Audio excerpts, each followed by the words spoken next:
Good morning to everyone. मैं Arpita Kumari, GPC junior से electronics lecturer. आज का हमारा टॉपिक है transformer coupled amplifier. Last time हमने पढ़ा था आरसी कपल्ड एम्पलीफायर। जो आरसी कपल्ड एम्पलीफायर था उसमें उसका जो डिसएडवांटेज था वो था लोडिंग इफेक्ट, बिकॉज उसकी वजह से हमारा जो वोल्टेज गेन और जो पावर गेन था वो कम था। ये लोडिंग इफेक्ट के कारण था। लोडिंग इफेक्ट क्या होता है कि जैसे हमने मल्टी स्टेज एम्पलीफायर में कैस्केड में एक से अधिक स्टेज हम लगाते हैं, तो एक स्टेज का जो आउटपुट रेजिस्टेंस होता है वो क्या होता है, नेक्स्ट स्टेज के इनपुट की वजह से क्या हो जाता है, हमारा कम हो जाता है। जो हमारा एम्पलीफायर है उसका लोड कम होने से उसका गेन क्या हो जाता है, कम हो जाता है। कोई भी जो हमारा एम्पलीफायर है उसका जो इनपुट इम्पीडेंस होता है वो कम होता है, उसका जो आउटपुट इम्पीडेंस होता है वो क्या होता है, ज़्यादा होता है। जब ये एम्पलीफायर हैं, मल्टी स्टेज एम्पलीफायर बनाने के लिए एक के बाद में हम एक स्टेज लगाते हैं, सीरीज में लगाते हैं, तो क्या होता है कि एक स्टेज का जो इनपुट होता है वो दूसरी स्टेज के आउटपुट के क्या आ जाता है, पैरेलल में आ जाता है। और इनपुट रेजिस्टेंस इसका क्या होता है, कम होने की वजह से जो लोड होता है, आउटपुट रेजिस्टेंस मानो चाहे लोड मानो एक स्टेज का कम हो जाता है, उसकी वजह से गेन कम हो जाता है। इसको हम क्या करते हैं, लोडिंग इफेक्ट करते हैं। इसका मतलब ये है ओवरऑल कि जो हमारा आरसी कपल्ड एम्पलीफायर था उसका वोल्टेज गेन, उसका जो पावर गेन था वो कम था। वो किसकी वजह से था, हमारा लोडिंग इफेक्ट के कारण था। लोडिंग इफेक्ट होता है कि एक स्टेज, बहुत सारे स्टेज हमने यूज में ले लिए, हम 2 स्टेज मानते हैं। एग्जाम्पल के लिए 2 स्टेज मानते हैं, जैसे फर्स्ट स्टेज और सेकंड स्टेज है। तो फर्स्ट स्टेज का जो आउटपुट जो रेजिस्टेंस होता है वो सेकंड स्टेज के इनपुट रेजिस्टेंस से क्या जाता है, पैरेलल में आ जाता है। एम्पलीफायर जो हम एक एम्पलीफायर यदि बात करते हैं तो उसका आउटपुट रेजिस्टेंस ज़्यादा है और इनपुट रेजिस्टेंस क्या है, कम है। तो ये 2 रेजिस्टेंस जब पैरेलल में आते हैं, जब एक की वैल्यू कम और ज़्यादा होती है, तो जो उसका इफेक्टिव जो रेजिस्टेंस होता है वो क्या होता है, जो हमारा जो हमारा रेजिस्टेंस कम होता है उस रेजिस्टेंस से भी क्या हो जाता है, कम हो जाता है। इस प्रॉब्लम को हटाने के लिए हम क्या करते हैं, ट्रांसफार्मर कपल्ड एम्पलीफायर यूज में लेते हैं। और यदि हम इससे यदि इफेक्टिव लोड रेजिस्टेंस हम बढ़ा देते हैं तो उससे हमारा वोल्टेज गेन और पावर गेन क्या हो जाते हैं, बढ़ जाते हैं। और ये करने के लिए हम ट्रांसफार्मर कपलिंग यूज में लेते हैं। ट्रांसफार्मर क्या करता है कि इम्पीडेंस चेंजिंग उसकी जो प्रॉपर्टी है उससे क्या करता है कि जो लो रेजिस्टेंस है एक स्टेज का, वो क्या होता है कि दूसरी स्टेज के लोड में एक बढ़ा हुआ रेजिस्टेंस शो करता है, मतलब उसका रिफ्लेक्शन एज ए रेजिस्टेंस बढ़ा हुआ होता है। इसलिए हम उसको क्या कहते हैं, इम्पीडेंस चेंजिंग कहते हैं। ये एक रिफ्लेक्शन इसकी प्रॉपर्टी है। इससे क्या होता है कि हमारा जो लोड रेजिस्टेंस होता है वो बढ़ जाता है, इससे हमारा गेन बढ़ जाता है। Impedance changing means the resistance on the secondary side of a transformer reflected on the primary depend upon the turn ratio।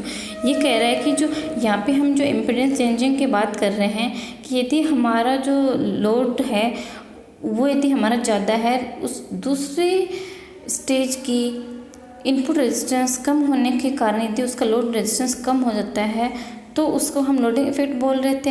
लेकिन इसमें क्या करते हैं, इम्पीडेंस चेंजिंग प्रॉपर्टी होती है ट्रांसफार्मर में। उससे क्या होता है कि जो रेजिस्टेंस होता है वो उसको बढ़ा हुआ शो करता है प्राइमरी साइड, जिससे कि हमारा लोड बढ़ जाएगा और हमारा गेन बढ़ जाता है।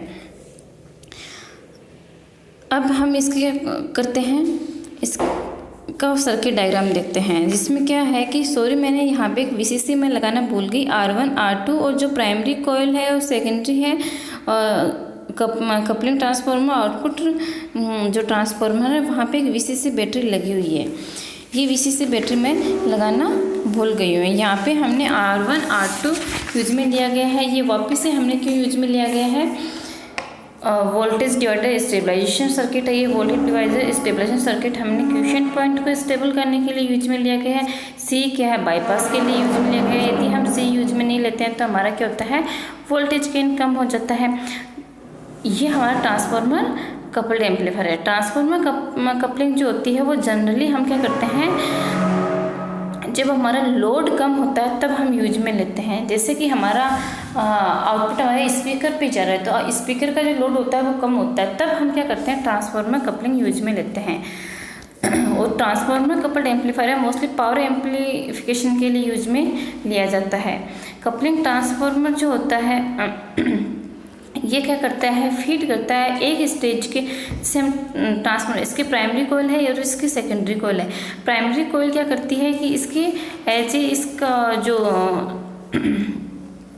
कलेक्टर रेजिस्टेंस है उसकी तरह बिहेव करती है, और ये क्या हमारा सेकेंडरी है। ये सेकेंडरी कॉइल क्या करती है, जो हमारा फर्स्ट स्टेज का जो आउटपुट है उसको कपल कर देती है नेक्स्ट स्टेज के इनपुट में। अब हम इसका आउटपुट देखते हैं। जैसे ही हम इनपुट सिग्नल देते हैं, coupling capacitor, input coupling capacitor के कारण क्या होता है,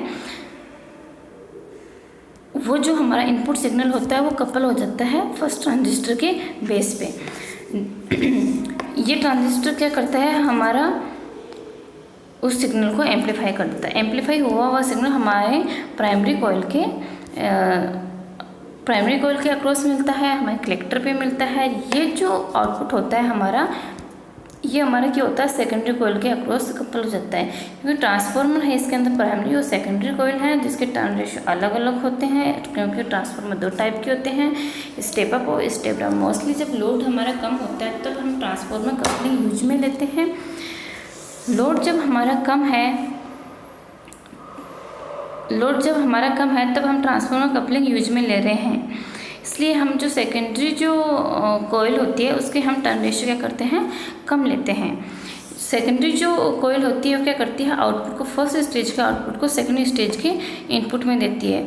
और जो सेकेंड, इसी तरीके से जैसे फर्स्ट स्टेज में वो एम्पलीफाई हुआ था, ऐसी सेकेंड स्टेज और फर्स्ट स्टेज हमारे सेम है, और सेकेंड स्टेज भी क्या करती है, जो फर्स्ट स्टेज का एम्पलीफाइड आउटपुट था उसको हम इनपुट में देके और हमें एम्पलीफाइड हुआ आउटपुट मिलता है।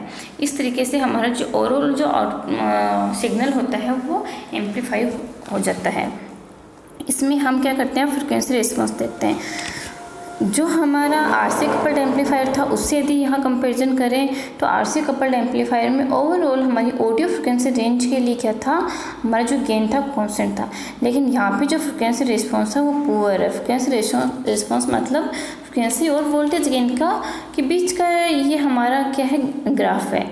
तो इसका जो वोल्टेज गेन होता है वो बहुत कम फ्रिक्वेंसी रेंज के लिए हमारे क्या होता है, कांस्टेंट है। इसका जो आउटपुट जो अब ये होता क्यों कम होता है, ये हम देखते हैं कि जो हमारा आउटपुट जो वोल्टेज होता है, यहाँ हम देखते हैं कि आउटपुट वोल्टेज हम प्राइमरी कॉइल के अक्रॉस ले रहे हैं। फर्स्ट स्टेज में देखो प्राइमरी कॉइल के अक्रॉस ले रहे हैं, तो हम क्या देखते हैं कि जो प्राइमरी कॉइल आउटपुट है, तो जो हमारा आउटपुट कितना हो जाएगा कि प्राइमरी कॉइल की जो रिएक्टेंस है इनटू जो कलेक्टर करंट है वो हो जाता है। लो फ्रिक्वेंसी पे क्या होता है कि जो रिएक्टेंस होती है प्राइमरी कॉइल की वो क्या हो जाती है, कम होने लग जाती है, जिससे कि हमारा गेन होता है वो क्या हो जाता है, कम हो जाता है। ये हमारा गेन क्या, फ्रिक्वेंसी कम होने पे बीच में मिडिल में क्या हमारा जो फ्रिक्वेंसी गेन है, फ्रिक्वेंसी रिस्पॉन्स सॉरी, वो क्या है हमारा कॉन्स्टेंट है। मतलब हमारा गेन क्या है, यूनिफॉर्म है कुछ फ्रिक्वेंसी रेंज के लिए। उसके बाद में हमारा गेन क्या हो रहा है, बढ़ रहा है। उसके बाद जैसे जैसे हम फ्रिक्वेंसी और बढ़ाते जाते हैं हमारा गेन क्या हो जाता है, कम हो जाता है हाई फ्रिक्वेंसी पे। अब हम देख रहे हैं कि यहाँ हाई फ्रिक्वेंसी पे हमारा गेन कम क्यों जाता है, कि जो कैपेसिटेंस है जो भी हमारा ट्रांसफार्मर है उसके वाइंडिंग के बीच का वो एज ए बाईपास वाइंडिंग से बिहेव करने लग जाता है। इसकी वजह से हमारा जो आउटपुट होता है वो कम हो जाता है। आउटपुट कम होने से जो हमारा गेन होता है वो कम होता है, बिकॉज जो गेन है वो क्या है, हमारा आउटपुट वोल्टेज अपन इनपुट वोल्टेज। इस तरीके से यहाँ पे जो भी हमारा यदि कोई हम सिग्नल दें बहुत ज़्यादा वाइड फ्रिक्वेंसी रेंज के लिए, तो वो हमारा एम्पलीफिकेशन क्या होता है, डिसप्रपोर्शनेट होता है। इसका मतलब है कि कुछ फ्रिक्वेंसी के लिए गेन हमारा कम है, कुछ के लिए ज़्यादा है, कुछ फ्रिक्वेंसी के लिए हमारा कांस्टेंट है, इसलिए हमें डिसप्रपोर्शनेट एम्पलीफिकेशन प्राप्त होता है। जैसे कि हम कोई भी यदि ऑडियो सिग्नल देते हैं तो ऑडियो सिग्नल की फ्रिक्वेंसी कल बताई थी कि 20 से 20 किलोहर्ट्ज़ तक होती है। तो यहाँ पे तो फ्रिक्वेंसी है उस रेंज है वो उसमें नहीं आ पाता है। इसके लिए हमारा जो एम्पलीफाइड हुआ जो भी हमें म्यूजिक मिलता है वो क्या होता है, डिसप्रपोर्शनेट होता है। अब क्या होता है कि यदि हम ट्रांसफार्मर को प्रॉपर्ली डिज़ाइन करें कि जैसे कि हमें आरसी कपल्ड एम्पलीफायर में आउटपुट मिला था कि वाइड फ्रिक्वेंसी रेंज के लिए हमारा गेन कांस्टेंट था, उसी तरीके से यदि हम ट्रांसफार्मर कपल्ड एम्पलीफायर में प्राप्त करना चाहते हैं तो उसके लिए हमारा ट्रांसफार्मर इस तरीके से डिज़ाइन करना होगा कि जिससे कि हमारा वोल्टेज गेन कांस्टेंट मिले। इसके लिए क्या होता है कि जो ट्रांसफार्मर हम बनाते हैं उसके जो कॉस्ट होती है वो 10 से 20 गुना ज़्यादा हो जाती है RC कपल्ड एम्पलीफायर की तुलना में। बट यहाँ पे होता क्या है कि जो गेन होता है, ट्रांसफॉर्मर है कपल्ड एम्पलीफायर और RC कपल्ड एम्पलीफायर है। ट्रांसफॉर्मर कपल्ड एम्पलीफायर की एक स्टेज और RC कपल्ड एम्पलीफायर की 2 स्टेज, इनका गेन क्या होता है, आपस में बराबर होता है। जब RC कपल्ड एम्पलीफायर की 2 स्टेज और इसकी एक स्टेज होती है तब हमारा गेन बराबर होता है। इसका मतलब है कि ट्रांसफॉर्मर कपल्ड एम्पलीफायर का गेन ज़्यादा होता है और RC कपल्ड एम्पलीफायर का गेन कम होता है। लेकिन RC कपल्ड एम्पलीफायर होता है, उसकी फ्रिक्वेंसी जो रिस्पॉन्स होता है वो कांस्टेंट होता है एक वाइड फ्रिक्वेंसी रेंज के लिए। लेकिन इसमें क्या होता है कि हमारी एक बहुत ही कम फ्रिक्वेंसी रेंज के लिए हमारा जो गेन होता है वो क्या होता है, हमारा कांस्टेंट होता है। अब हम यहाँ पे देखते हैं कि हमारे एडवांटेज क्या हैं। यहाँ पे हम जो भी हमारा लो सिग्नल जो पावर लॉस होती है वो हमारी किस में होती है, रेजिस्टेंस में होती है। इंडक्टर में हमारी कोई भी क्या होती है, पावर लॉस नहीं होती। यहाँ पे हमने कलेक्टर में क्या लगाया गया है, एक ट्रांसफॉर्मर है जिसकी primary coil as a collector resistance behave करती है। तो यहाँ पे इसमें कोई भी क्या होता है, पावर लॉस नहीं होता है। इसकी जो इम्पिडेंस मैचिंग होती है वो एक्सीलेंट होती है। RC कपल्ड एम्पलीफायर में कोई भी इम्पिडेंस मैचिंग नहीं होती है। इसमें क्या होते हैं, एक एक्सीलेंट इम्पिडेंस मैचिंग होती है ट्रांसफॉर्मर कपल्ड एम्पलीफायर में। ये क्या करते हैं हम, और ये हमें क्यों ज़रूरत पड़ती है, जो भी हमारा ट्रांजिस्टर है उसका जो आउटपुट जो रेजिस्टेंस होता है वो ज़्यादा होता है और जो इनपुट रेजिस्टेंस होता है वो कम होता है। तो हम टर्न रेशियो भी इस तरीके से ही लेते हैं कि जिससे कि हमारी इम्पिडेंस मैचिंग हमें प्रॉपरली प्राप्त हो। इसमें थर्ड पॉइंट है हमारा एक्सीलेंट इम्पिडेंस मैचिंग होती है। उसकी वजह से क्या होता है, ट्रांसफॉर्मर कपलिंग क्या होता है, कपल्ड एम्पलीफायर एक हाई गेन देता है। इसलिए हम जो भी हमारा, यदि हम बहुत सारे एम्पलीफायर यदि मल्टी स्टेज एम्पलीफायर में यूज में लेते हैं तो हम transformer coupled amplifier as a power gain use में लेते हैं और एज ये लास्ट स्टेज यूज में लेते हैं। और RC कपल्ड एम्पलीफायर होता है वो हम फर्स्ट स्टेज, स्टार्टिंग की जो स्टेजेस होती हैं उसमें यूज में लेते हैं, और ये हम लास्ट जो स्टेज होती है तब यूज में लेते हैं, बिकॉज ये इम्पिडेंस मैचिंग भी प्रोवाइड करवाता है और एक हाई गेन प्रोवाइड करवाता है। इसके डिसएडवांटेज क्या हैं, अभी हमने फ्रिक्वेंसी रिस्पॉन्स पढ़ा था, वो हमने देखा था कि ये क्या होता है, एक फ्री फ्रिक्वेंसी रेंज के लिए हमारा गेन क्या होता है, कॉन्स्टेंट होता है। दूसरा होता है कि जो ट्रांसफॉर्मर है वो हमारा क्या होता है, बल्कि हो जाता है जिसकी वजह से, और ये ऑडियो फ्रिक्वेंसी रेंज के लिए यदि हम गेन ऑडियो फ्रिक्वेंसी के लिए हम यदि उसको एम्पलीफाई करने के लिए यूज में लें तो ये क्या पड़ता है, हमें एक्सपेंसिव पड़ता है। फ्रिक्वेंसी डिस्टॉर्शन क्या होता है, इसमें ज़्यादा होता है क्योंकि इसका जो फ्रिक्वेंसी रिस्पॉन्स है वो कुछ फ्रिक्वेंसी रेंज के लिए कॉन्स्टेंट होता है। जैसे हम म्यूजिक दें तो उसकी फ्रिक्वेंसी रेंज तो 20 से 20 किलो हर्ट्ज होएगी।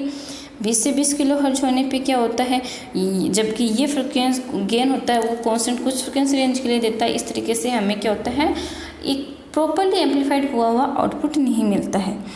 ट्रांसफॉर्मर कपलिंग होती है, इसमें क्या होता है कि आउटपुट में हम इंट्रोड्यूस कर देता है ये ट्रांसफॉर्मर। अब इसकी क्या कर देते हैं, हम एप्लीकेशन देखते हैं। ट्रांसफॉर्मर जो कपल्ड एम्पलीफायर है मोस्टली इम्पीडेंस मैचिंग के लिए हम यूज में लेते हैं। जनरली जो लास्ट स्टेज होती है वो हमारी पावर स्टेज होती है, और यदि हम मैक्सिमम पावर ट्रांसफ़र करना चाहें, जैसे कि हमारा कोई भी लोड है, वो लोड हमारा लाउड स्पीकर है, तो maximum power transfer second year में जैसे थेवेनिन थ्योरम पढ़ी थी तब हम देखते हैं कि मैक्सिमम पावर ट्रांसफ़र तब होती है जब हमारा लोड रेजिस्टेंस और जो पावर हमारा जो सोर्स है उन दोनों का जो रेजिस्टेंस यदि हमारा सेम हो जाता है, सोर्स रेजिस्टेंस और हमारा जो लोड रेजिस्टेंस है वो सेम हो जाते हैं, तब हमारी मैक्सिमम पावर ट्रांसफ़र होती है। For maximum power transfer the impedance of power source should be equal to that of load usually the impedance of out. यहाँ पे हम देखते हैं कि जो इम्पीडेंस होता है हमारा आउटपुट डिवाइस का क्या होता है, कम होता है, और जो हमारा ट्रांजिस्टर जो हम यूज में लेते हैं उनका जो आउटपुट इम्पीडेंस होता है वो क्या होता है, ज़्यादा होता है। इसलिए हम यहाँ पे जो इम्पीडेंस है वो मैच करने के लिए क्या करते हैं, स्टेप डाउन ट्रांसफॉर्मर यूज में लेते हैं। Impedance of secondary transformer made equal to load impedance and primary impedance, क्योंकि ये यहाँ पे क्या होता है, इसमें ये इम्पीडेंस चेंज का काम करता है ट्रांसफॉर्मर। तो क्या होता है कि यदि हमारा कोई भी ट्रांजिस्टर है उसका क्या होता है, इनपुट रेजिस्टेंस हमारा कम होता है, आउटपुट हमारा रेजिस्टेंस ज़्यादा होता है। तो हम क्या करते हैं, इसके टर्न रेशियो ट्रांसफॉर्मर के इस तरीके से यूज में लिए गए हैं कि हमारे सेकेंडरी कोयल के कम हो और प्राइमरी कोयल के ज़्यादा हो, जिससे कि हमारे जो लोड है उसका जो रेजिस्टेंस कम है तो वो क्या होता है, मिसमैच नहीं हो, उसमें प्रॉपरली हमारी मैचिंग होए। The output impedance of the output device, कोई भी हम एग्जांपल लेते हैं, जैसे कि कोई भी आउटपुट डिवाइस है वो हमारी सेकेंडरी कॉइल से क्या है, कनेक्ट है। जो आउटपुट डिवाइस है उसका जो रेजिस्टेंस है वो हमारा कम है और वो जैसे हमारा RL है, यहाँ इस डायग्राम में शो किया गया सर्किट डायग्राम में RL है। जो लोड है वो हमारा क्या है, RL डैश है, जो कि हमारी प्राइमरी कॉइल के अक्रॉस रिफ्लेक्टेड हो रहा है। वो कितना होगा, तो RL डैश जो होता है वो होता है NP/NS का स्क्वायर इंटू RL। NS हमने कम लिया है क्योंकि जो रिफ्लेक्टेड होता है प्राइमरी कॉइल के अक्रॉस जो रेजिस्टेंस होता है वो हमारा ज़्यादा होना चाहिए। NS जब हम कम लेंगे तब वो क्या हो जाएगा, उसका ज़्यादा हो जाएगा। For example the suppose the transformer as turn ratio, से हमारे ट्रांसफॉर्मर की यदि टर्न रेशियो 10:1 है, मतलब इसके यदि 10 है प्राइमरी कॉइल के तो सेकेंडरी कॉइल का 1 है, और यदि हमने लोड जो रेजिस्टेंस है वो हमने 10 लिया है, तो जो लोड हमारा अपीयर होएगा प्राइमरी साइड में वो कितना होगा, 10 किलो ओम होगा। और यही हम चाह रहे थे कि हमारा जो प्राइमरी कॉइल के अक्रॉस हमारा जो लोड क्या हो, ज़्यादा आए और सेकेंडरी कॉइल के अक्रॉस कम आए, जिससे कि हमारी प्रॉपरली मैचिंग हो। इस तरीके से आज हमने हमारा ट्रांसफार्मर कपल्ड एम्पलीफायर कंप्लीट कर लिया है। Thank you.